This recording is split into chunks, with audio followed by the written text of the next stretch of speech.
주신 말씀 우리 함께 읽겠습니다. 하나님이 말씀하시기를 우리가 우리의 형상을 따라서 우리의 모양대로 사람을 만들자. 그리고 그가 바다의 고기와 공중의 새와 땅 위에 사는 온갖 들짐승과 땅 위를 기어다니는 모든 길짐승을 다스리게 하자 하시고, 하나님이 당신의 형상대로 사람을 창조하셨으니 곧 하나님의 형상대로 사람을 창조하셨다. 하나님이 그들을 남자와 여자로 창조하셨다. 하나님이 그들에게 복을 베푸셨다. 하나님이 그들에게 말씀하시기를 생육하고 번성하여 땅에 충만하여라. 땅을 정복하여라. 바다의 고기와 공중의 새와 땅 위에서 살아 움직이는 모든 생물을 다스려라 하셨다. 하나님이 말씀하시기를 내가 온 땅 위에 있는 씨 맺는 모든 채소와 씨 있는 열매를 맺는 모든 나무를 너희에게 준다. 이것들이 너희의 먹거리가 될 것이다. 또 땅의 모든 짐승과 공중의 모든 새와 땅 위에 사는 모든 것, 곧 생명을 지닌 모든 것에게도 모든 푸른 풀을 먹거리로 준다 하시니 그대로 되었다. 하나님이 손수 만드신 모든 것을 보시기에 참 좋았다. 저녁이 되고 아침이 되니 엿새 날이 지났다. 하나님은 하늘과 땅과 그 가운데 있는 모든 것을 다 이루셨다. 하나님은 하시던 일을 엿새 날까지 다 마치시고 이렛 날에는 하시던 모든 일에서 손을 떼고 쉬셨다. 이렛 날에 하나님이 창조하시던 모든 일에서 손을 떼고 쉬셨으므로 하나님은 그날을 복되게 하시고 거룩하게 하셨다. 아멘. 창조의 가장 마지막 대상이 인간, 사람을 하나님이 마지막에 지으십니다.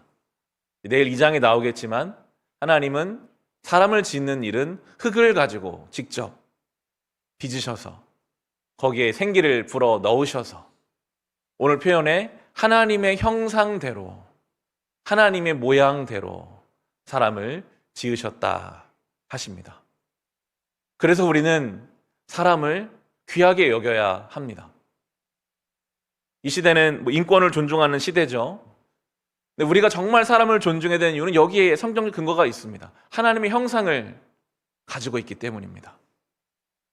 그럼 스스로를 귀하게 여기셔야 합니다. 내 안에 하나님의 형상이 담겨 있기 때문입니다. 내 주변에 내 기준에 차지 않고 내 마음에 들지 않는 사람이 있을 수 있습니다. 그럼에도 그를 존귀하게 여겨야 하는 것은 그에게 하나님의 형상이 담겨져 있기 때문입니다.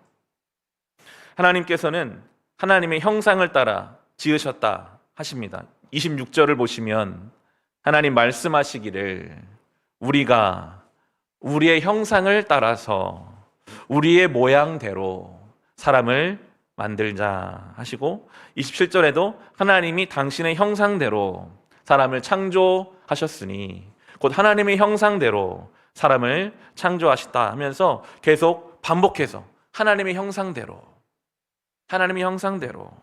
지으셨다 하십니다. 그 형상이 무엇인지는 우리가 성경 전체를 통해서 하나님을 배워가면 배워갈수록 알아갈 수 있을 텐데요. 특히 우리가 이 본문을 통해 알 수 있는 것은 이제 우리라는 단어입니다. 우리라는 표현을 쓰십니다. 우리의 형상대로 삼위일체 하나님을 이야기하는 본문으로 볼 수 있는데요. 이걸 좀 더 적용해 본다면 하나님의 형상 안에는 관계가 있습니다. 관계. 우리라는 관계. 처음부터 남자와 여자를 만드셨습니다. 서로 다른. 하지만 에덴의 원형에서는 너무 다르지만 조금도 서로 부딪히지 않는 그런 관계가 하나님의 형상 안에 있었습니다. 우리 안에 여러 하나님의 형상이 있겠지만 관계로부터 우리는 하나님의 형상을 경험하고 그 풍성함을 누려가거든요. 종종 말씀을 드리지만 결국 우리 인생의 만족은 관계의 만족입니다. 그게 전부라고 할 수 있습니다. 하나님과 나와의 관계, 나와 내 주변 사람들과의 관계, 나와 나 자신과의 관계. 이 세 가지 관계의 균형과 만족이 인생의 만족입니다. 돈을 벌고 뭔가 원하는 자리에 가려는 이유도 결국에 그 이유를 파고 들어가면 관계를 잘 맺기 위한 어떤 도구일 뿐이죠. 그것이 우리에게 만족을 주지는 못합니다. 그건 조건일 뿐이니까요. 결국에는 나와 하나님과의 그 관계, 나와 내 주변 사람들과의, 남자와 여자처럼 다르거든요. 처음부터 다르게 태어났습니다. 근데 그 관계를 어떻게 맺어갈 것인가? 나와 나 자신과의 관계를 우리는 하나님 형상 안에서 배워가고 도우심을 구하고 만들어가면서 풍성함을 누릴 수가 있습니다. 우리 26절, 27절 방금 그 내용을 생각하면 같이 한번 다시 읽어보겠습니다.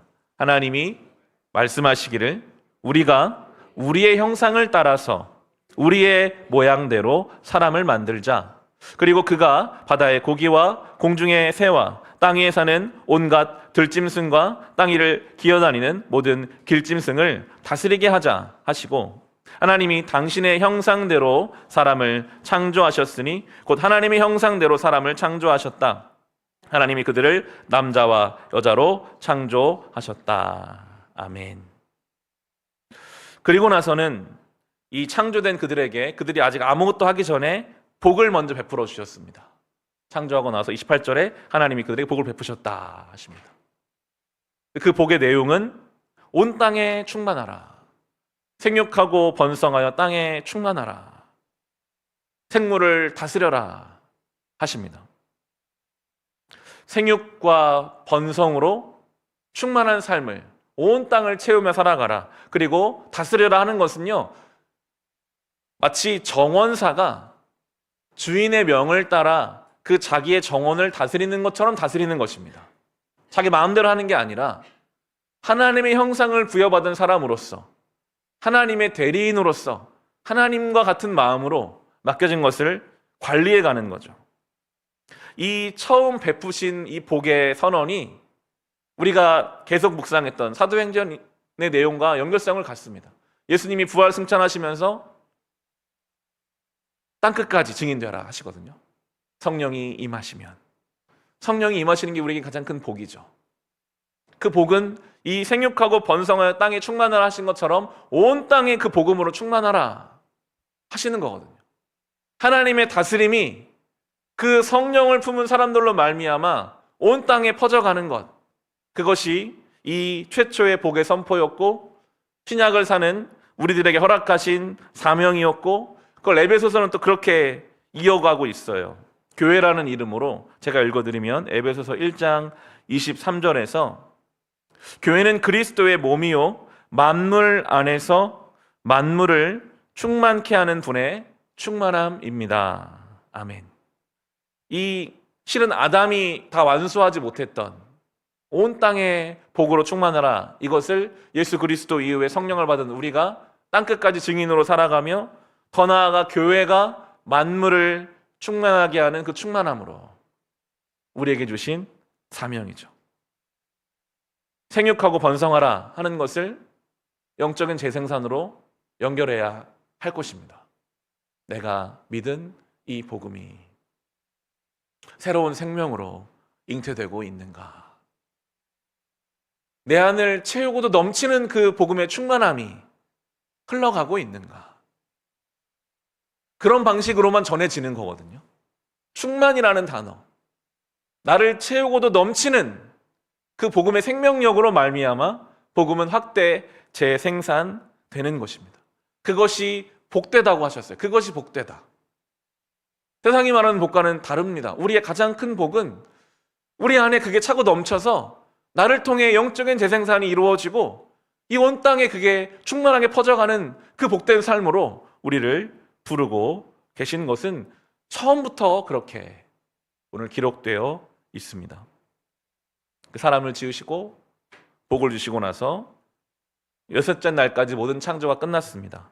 31절을 보시면 하나님이 손수 만드신 모든 것을 보시니 보시기에 참 좋았다.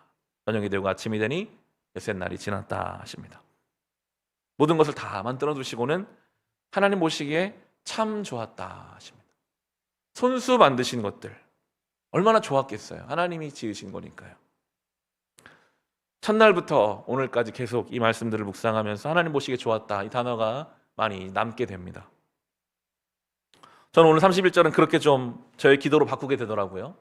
하나님이 손수 만드시면 보시기에 참 좋다면, 혹시 지금 나의 인생에 하나님 보실 때 좋지 않은 부분이 있다면 하나님께 맡겨드려야 하겠구나. 저는 그렇게 기도가 되더라고요.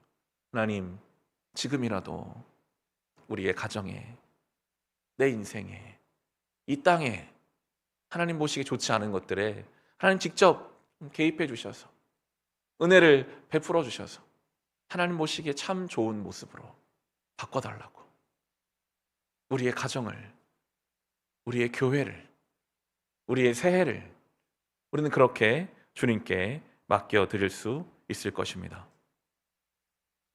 그리고 여섯째 날까지 창조가 끝나고 나서 창조의 마지막 사역이라고 한다면 그건 안식하시는 것이었습니다. 2장 1절로 3절에 보시면 하나님은 하늘과 땅과 그 가운데 있는 모든 것을 다 이루셨다. 하나님은 하시던 일을 엿새 날까지 다 마치시고 이렛 날엔 하시던 모든 일에서 손을 떼고 쉬셨다.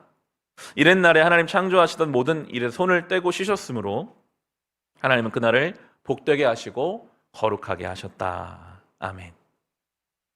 하나님은 쉬실 필요가 없으신 분이시죠. 이 본문은 우리에게 본을 보이신 것이라고 저는 그렇게 묵상해 보게 되었습니다. 두 번이나 손을 떼고 쉬었다라는 표현이 나옵니다. 그리고 그 손을 떼고 쉬신 그 날이, 그 시간이 복되었다, 거룩하였다, 그것이 안식이었다, 같은 표현으로 우리가 읽어볼 수 있을 것입니다. 거룩하다는 것이 무엇일까? 열심히 우리의 일을 하다가도요, 어느 시점에서는 손을 떼고 주무시지도 졸지도 아니하시는 하나님 앞에 그 일을 맡겨드리는 것이 거룩이 아닐까, 그렇게 본문을 묵상해 보게 되더라고요. 무엇이 복된 삶일까?